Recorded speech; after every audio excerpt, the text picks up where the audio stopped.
Hello everyone, now that I've completed my workout, I will begin my cool down routine and recovery stretches.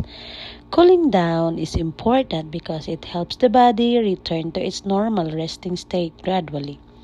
It lowers the heart rate slowly and prevents dizziness or sudden fatigue after exercise. Cooling down also helps reduce muscle soreness, improves flexibility, and allows the muscles to relax and recover properly. Recovery stretches are helpful because they improve blood circulation and reduce muscle tension after physical activity. A proper cool down keeps the body healthy and helps prevent injuries.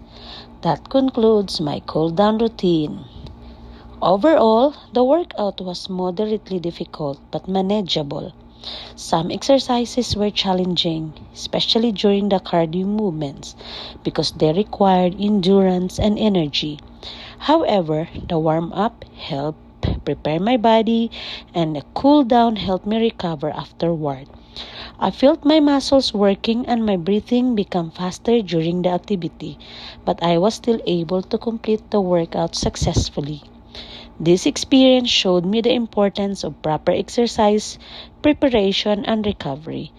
After completing the workout, my post-exercise heart rate is 100 beats per minute. Thank you.